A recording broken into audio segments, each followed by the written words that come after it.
He is on your right with Bant Nexus. Looks like he's taking a mulligan and scrying to the bottom. So we got David Thomas, Brian Basoco, Jonathan Joe, Blue Bass Death Shadow, Humans, Bant Nexus on your right against Benedict Chukwuma playing Red Black Aggro, Ryan Ferries playing Burn, and then Jonathan Semeyn playing Death and Taxes. Let's do this thing. We got a big Deadpool fan here, I think. Is that a Deadpool shirt? Is that what that is? Absolutely. Okay. I haven't seen the second one yet. You should. It's good. It's not as good as the first, but that's a pretty high bar. I didn't like the first one. All right, so Bomat Courier is a huge start here for Benedict. I think that any game the Red-Black aggro deck plays against Bant Nexus, if they have a Bomat Courier, it just changes the entire texture of the game. They can start ignoring things like Fumigate or any sort of sweeper effect because they have a way to refuel. And because the Bant Nexus deck doesn't play a lot of spot removal, instead plays Fog, you could get anywhere from 5 to 9 cards underneath your Bomat Courier before popping it. Carry Zev, along with the Bomat Courier here. Job off to a pretty slow start, unfortunately. Just a couple of lands, no ramping just yet, but of course this is the deck that ramps on the third turn of the game. Don't see any blue mana just yet either. Carry Zev's going to bring along a little monkey. Bomat Courier is going to bring along another card.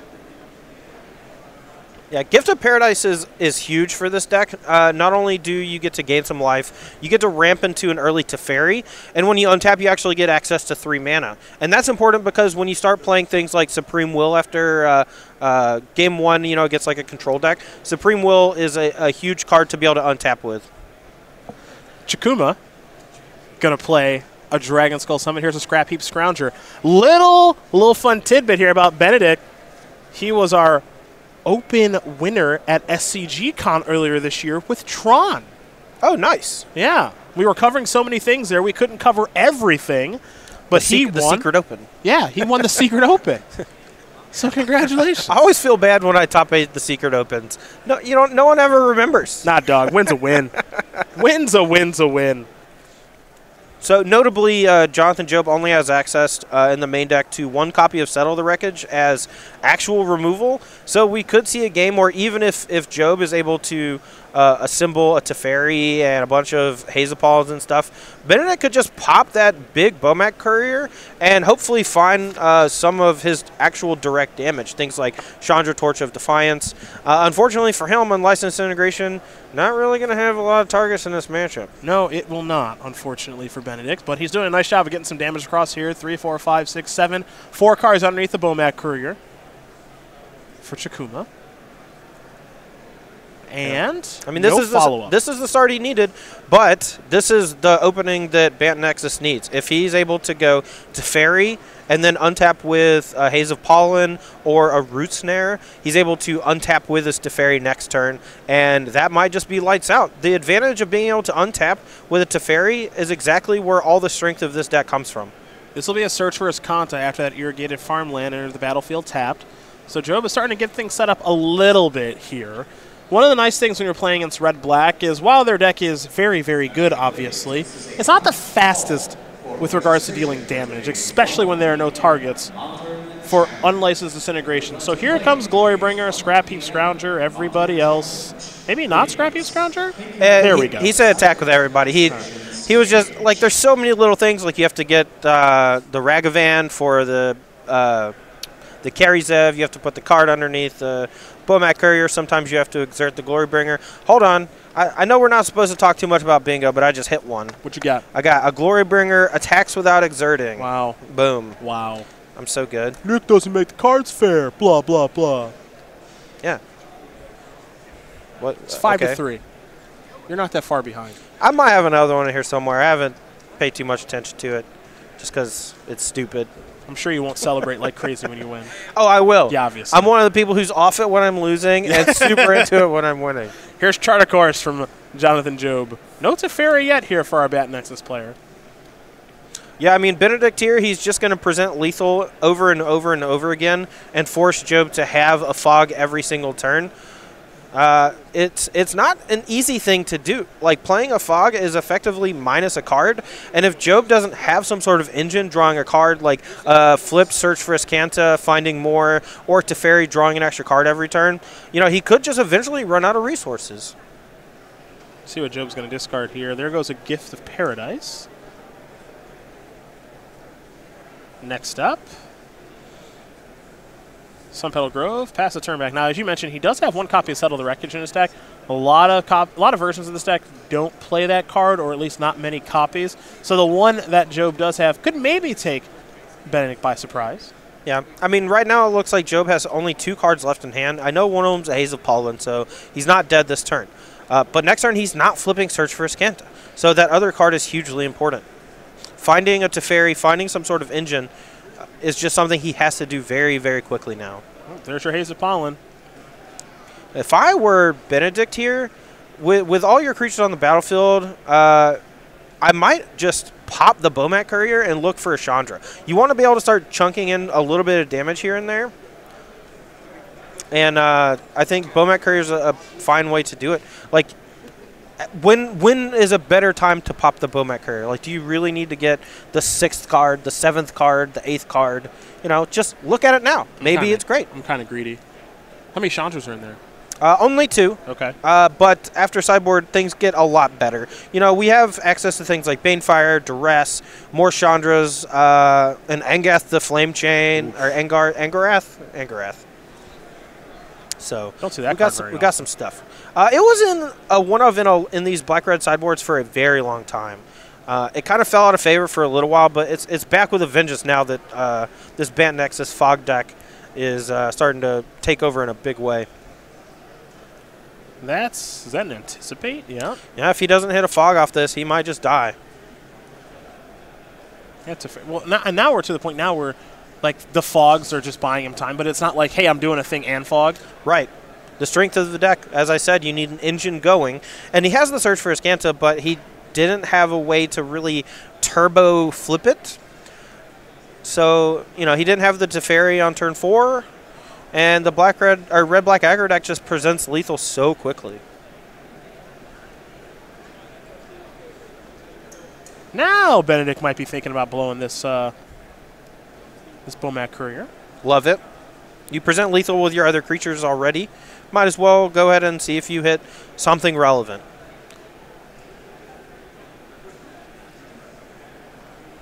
Not sure, though, as our red-black aggro player.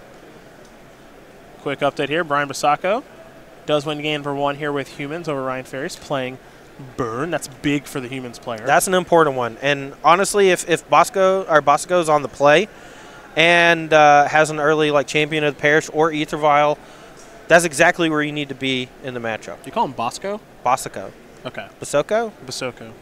You know Bosco? Bosco breadsticks? Did you have those in high school? No. Really? Oh, man. They were like... I'm from Alabama. I don't know. Bosco breadsticks were not fancy, bro. I don't know what you're talking about. Wow, this saddens me. Are those like the crispy ones with sesame seeds on them? No. They're like breadsticks with cheese in them, and it's very clear where they inject the cheese. And the cheese, if you overcook them, the cheese just goes out, and it's like a mozzarella cheese stick, but it's a breadstick. I mean, that sounds pretty great. Yeah, when you're like 13 or whatever, and they have marinara sauce, and you just jam them for lunch every day at school. I mean, is this something they gave you at school, or is this something you had to bring to school? No, this is an item, school lunch. Yeah, we had pizza, good, mashed potatoes and gravy. Yeah. Chicken fingers. Yeah. And meatloaf. Wow, and then maybe some corn or whatever. I don't know. We didn't have no cheesy breadsticks. I would remember that. These weren't fancy. That's fine. They were pretty bad actually, but it was Bosco breadstick day. You ran it. I can't be the. There had to be other people. Twitter. Who else knows Bosco breadsticks? Uh-oh. Discord's going off. I think they might know Bosco breadsticks. Okay, this is the worst. This is the worst Nexus of Fate ever. I guess he transforms Search. It's not terrible. Yeah, I mean, again, things like Nexus of Fate, things like Fog, they don't really get you anywhere if you're not doing something else in addition. The Fogs buy you time to find something like Teferi. Nexus of Fate is there so that you get to push your Teferis, your Karns, further and further towards Ultimate. But 7 mana, take an extra turn, you know, only as good as what you're doing with the rest of that turn. And if the entire turn is cast Nexus of Fate, it's not that good. Will Benedict get another turn? That is the question. I guess Joe has no cards in hand, now one after he drew. He'd have to string together something really nice, like Teferi, draw a card into Fog, just all of it. Yeah, I mean, right here, he has the option to activate, search for, Ascanta the Sunken Ruin, but he only has 4 mana after that, so it needs to be a Fog or Settle the Wreckage. Unless the card in his hand is a land, in which case he could play Teferi and then try to draw Fog. It's not looking great, though. No, he's just gonna, okay, so he's just going to play a land, pass the turn back, so we're trying to get extra lucky now. Well, he just wants to hit a Fog. He needs to hit a Fog. But if he hits Settle the Wreckage, he doesn't want Benedict to know he has Settle the Wreckage. Yeah. All right. Ragavan, activate this. 2, 3, 4. Settle or Fog, Settle or Fog. See, personally, I like main phasing in this spot, just because if you hit Teferi, you get a redraw. You get to play it, draw a card on tap. Yeah, you get to see 1 extra card if the card you find is Teferi. Yep. But in this instance, he just wants to protect the Settle the Wreckage, and I can respect that. Benedict Chukwuma, the W is silent, is going to win game number 1 here over Jonathan Job. As Red Black Aggro is now up a game here over Bantam Nexus. Take a look at the scoreboard here very quickly. David Thomas with Blue Black Dust Shadow. He wins game number 1 there over Jonathan Seaman playing Death and Taxes. And then you've got Humans, Brian Basoco up a game there over Ryan Ferries playing Burn. Now we take a look at the sideboards. We're going to start with Job, who's got 4 Negates, 3 Carnage Tyrant, 2 Baral, Chief of Compliance, 2 Jace's Defeat, 2 Lyra Dawnbringer, and 2 Mystic Archaeologists. That's the 2-mana 2-1. Pay 3 blue, draw 2 cards from Core Set 2019. Todd, what do you like in this matchup? So I think cards like Mystic Archaeologists are more so for things like the mirror decks that don't have a lot of removal, and you just want more engine cards, more things like Search for Ascanta, more things like Teferi, things that can get you ahead on overall resources. I don't like it here. Lyra Dawnbringer, very obviously a slam dunk. There's a good chance that Benedict cuts all of his removal, and in that scenario, a single Lyra Dawnbringer can buy Job a lot of time. I don't think it's going to ever win him the game. It's going to basically play defense the entire time it's on the battlefield. So if Benedict is a heads-up player, he might leave in like 2 unlicensed integrations or so, just in case, because if you can kill that Lyra Dawnbringer and a swing in for the win that turn, that's a huge swing for a game where Lyra would normally dominate. Baral, Chief of Compliance, also pretty good in this matchup, I believe. It not only turbocharges 90% of your deck or whatever, but it also just blocks some of the early creatures from Red-Black aggro. For Benedict, he's got 3 Duress, 3 Chandra's Defeat, 2 Chandra Torch of Defiance, 2 Magma Spray, and some one-ups here in Banefire, a Braid, Rekindling Phoenix, Ongarth, the Flame Chained, and a Glorybringer. So things like Glorybringer, not exactly good in this matchup. You want to be siding out a lot of your more expensive cards that all they do really is attack in favor of things that are cheap and interactive. Duress, obviously a home run here. Chandra, Torch of Defiance, very good because it can deal damage through the fogs. So if you're able to chip in early with your creatures and get your opponent to 6 or 8 life, a single Chandra can end the game. Banefire, obviously very good. If you ever draw it, you usually kill your opponent on the spot because they're taking so much damage and have so little removal. Other than that, Ongarth, the Flame Chain, also very good, very similar to what Chandra is. Well, those are the options there for both players. Jonathan Joe will be on the play here in just a moment, but we are going to take a short break so we can send a message here from Ultimate Guard.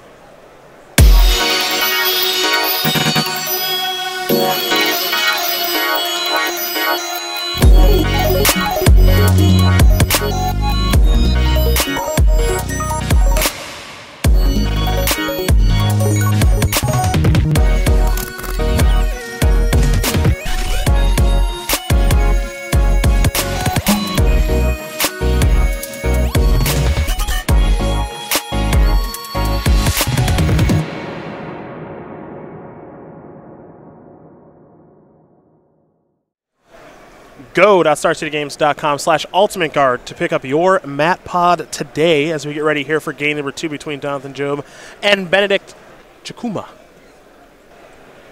The W is silent. I can do that. That's easy. Okay. It's easy. Sometimes you see a name. So when I first saw that, you know what I first thought? Chumbawamba. That's not how you pronounce that. That's not. That's not how you pronounce anything, actually. I mean, to be fair, it looks like Jonathan Job. It does. So, you know. You just have to, I mean, English pronunciation of words is so stupid. Uh-oh. Twitter's blowing up. We got some Basoco breadstick fans here. I'm not saying they're not great. I'm saying I never had them. At Will Kruger 13, obviously no Basoco breadsticks. At Nathan of Nell something, Nell T of Nell Toth, I am familiar with Basoco breadsticks. In fact, mentioning them gave me flashbacks to indigestion. So thanks for that.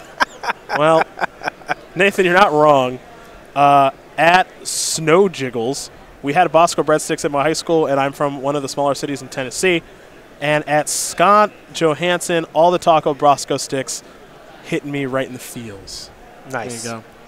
Dude, I just remember, like, rectangle pizza. Yeah. With the tiny little crappy cut pepperonis. Yeah. The bargain. The cuberonis. Yeah, like the bargain basement pepperonis. Yeah. School lunch was dope. It wasn't, though. It was bad, but who cares? I mean, it was basically just an hour break from classes or half an hour break from classes, you know. So in my school lunch, my freshman year, there was a guy named John Mackey, and he would dump a gallon of milk over himself and then get thrown out of school. And this happened for a week straight. That's gas. Yeah. He would come in with a full gallon of milk, and he would stand on a table and go, ah, and then dump it all over himself. And we just couldn't get enough of it. And then eventually the principal said, you can't do that anymore. The principal did not like it the first time or the second time. I feel like the second time it's like you should be suspended. He got what we called, did you have in-school suspension? Yes. Yeah, it was called CL in our school. We just called it ISS, I think. What is your, okay, CL stood for corrective learning. It's the worst punishment there is in school suspension. It's horrible. So as far as I might have gotten in-school suspension once. I got it but once. I don't remember why I got it. And normally you would think, like, if you're like an A student who does something like that to get in-school suspension, you would remember why. But I just don't. I know why I got mine. I'm not proud of it. Let's hear it. So I used to be – my senior year is when I decided I wanted to be bad. So – because my senior year is it's impossible to punish people when they're 18 years old. I just want to throw that out there. Yeah, I decided, like, I'm just going to do some fun stuff. So a joke between me and some of my classmates were we used to do this thing where we would just stop and point at the sky and look at the sky like we saw something, even though there was nothing there, to see how long we could do it. Like, people would come up to me and be like, dude, what are you looking at? And you wouldn't say anything, okay? So I used to do this in study hall. I would come in a study hall in this huge auditorium, and I would walk in there, and it wasn't my study hall, and I would point at the sky. And the study hall teacher would be like, what are you doing? And then I'd scream in their face and run away. I got corrective learning for that. That's the dumbest thing I've ever heard. I know. That's called being a kid, man. We're going to chart a course. We're going to chart So they would tap me on the shoulder and be like, hey, Cedric, what do you leave? And I go, ah! And I'd run away. Okay. That got me in school suspension. And my dad called me a moron. As he should. Yeah. Which he was right. He was right. All right, looks like we got some magic going on now. Bowman Courier's got one card, looking for a second one here in just a moment, and we'll see what else Benedict has to play on his second turn of the game. Kids, don't do that, by the way. If there are any kids listening, don't do that. Yeah, it's going to be some, like, hot new Twitter video sensation, you know? It's like, this is the Drake video where, like, you know, people do the Kiki heart. Yeah. You know? Yeah. And they're like, except they're just going to be filming a video where they're all just staring at the ceiling and pointing up. And then someone's like, what are you doing? And then just 50 people just jump out and go, ah! Yeah. Just leave the study hall teacher alone. They're all very nice. Well, actually, Mrs. Capcar was not nice. She was actually quite mean. But most of them are nice. Mrs. Capcar was mean. She took study hall way too serious. You're like that guy that makes references to stuff that no one has ever seen or thought of. But everyone knows what I'm talking about. Yeah, but no one knows who Ms. Capcar is. But they'll Google her Stop now. doxing her. What does doxing mean? I don't know. Here's a Canyon slew. Jonathan Job is going to untap and draw. I think this is going to be the game where Jonathan Job gets an early Teferi and just rides it all the way home. Well, I hope so, because that's what the deck does, and that's why we're here. We're not here to see irrigated farmlands keep entering the battlefield tapped. That's for sure. 4 mana. What we got? A Karn. Okay. Yeah. Put it up to 6. There's very few ways for Benedict to actually kill it. He basically needs a haste creature because he doesn't have something like Shock or Lightning Strike. His removal effectively was just a Braid and Cut to Ribbons and a License Integration. I want to go to Job's hand. Irrigated Farmland will go underneath the Karn. It's got a silver counter on it. Yeah, even if it's just Karn ticking up, you just want some sort of card advantage engine. You want to hit most of your land drops so that when you start casting Nexus of Fate, you can do something else with your mana on top of that. And, Karn, Teferi, these are all cards you want to be drawing early on so that your fogs actually do something. Like, you're not losing cards by casting your fog. 3 cards under Bobo. Yeah, unfortunately, Chandra Tortured Defiant got nerfed a little bit with the rules changed to Planeswalkers. Yep. So normally the Chandra would come here, tick up, and kill this Karn, but instead it looks like Benedict's going to just ignore the Karn altogether and go for the face. Well, this isn't the worst strategy. No, I love this play. You have to realize at some point with the red deck that your opponent's going to fog you out if you try to kill their Planeswalker. So hitting Karn in any way is just less damage you're going to do to the opponent. Because if you try to kill the Karn, they're going to protect it. We're going to go back over to Job now. Karn on 6. Draw for the turn. Access to 5 mana. Still on the hunt for Teferi. Best card in the deck, obviously. Yep. He might have had Teferi, but his 5th mana came into play tapped last turn. Not 100%. Looks like he has a fog, so if he has Teferi, he's in great shape. And Job deciding exactly how he wants to go about using Karn and how he wants to navigate this turn. That's a Lyra Dawnbringer. If Benedict doesn't have some way to deal 1 point of damage to the Lyra, it could dominate this game. Yeah, Chandra can, of course, deal it 4. And then needs another way to clean it up. But, like you mentioned, I imagine on License Integration out of the deck, obviously. Can't imagine that's still in the deck after sideboard. Yeah, I mean, you have to understand how sideboards change matchups, though. Like, you can have a card in your deck that's really bad in game 1, and so you side it out. But your opponent expects you to side it out a lot of times, and that leads to sideboarding or post-board games where the cards change drastically in how they affect the matchup. Like, for example, if you're playing humans and your opponent's playing like Jeskai Controller or whatever in Modern, you're going to side out Reflector Mage, right? That's like 101 sideboarding against a control deck. They don't have creatures.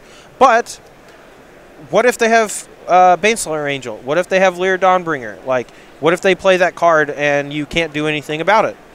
You know? So in that scenario, like I talked about in my article a little bit, I actually like to sideboard in Dismembers.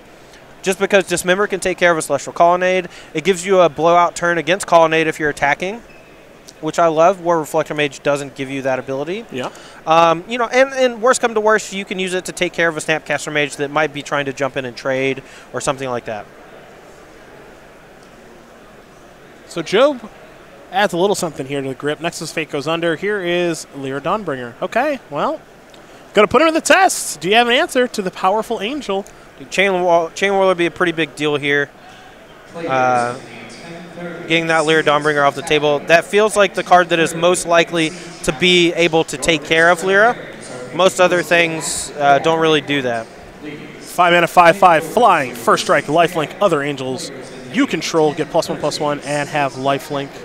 I'm not positive. There's a card in Benedict's hand that I can't tell what it is, and I'm thinking it might be a Banefire, because I haven't seen that in a long time. And if he ticks up Chandra, he can actually Banefire the Lyra to death, since he'll have access to 6 mana. Well, he does have Chain Whirler in hand, actually. Okay, that's also great. He's going to plus, I think he's... That's a good one, too. Okay, so it's going to be Cut and then Chain Whirler, and that also gives him a way to put Ribbons into the graveyard. This is win-win. I love every this way play. around. This is so good. You also get to tick up your Chandra instead of down, pushing it further towards ultimate. Yeah, this is great for him. Trigger. You know, and if worst case scenario happens, like if Jonathan Job has a reset button, like with a Fumigate or a Settle the Wreckage, you still have a ton of cards under that Bomat Courier. And if it's a Wrath effect, you still have a Chandra at 6. he's got a lot of bases covered here. And if Banefire is in the grip, like you mentioned, that now worked itself into being lethal. Yeah, and because with the Chandra Plus. Cuts of Ribbons in the graveyard, also very similar there. Yep. This is a great spot here for Benedict. Great spot. I can tell you that David Thomas is in a great spot, too. He won his match there over Jonathan Semeyn. 2-0. Blue-Black Dust Shadow and Legacy takes care of Death and Taxes pretty easy.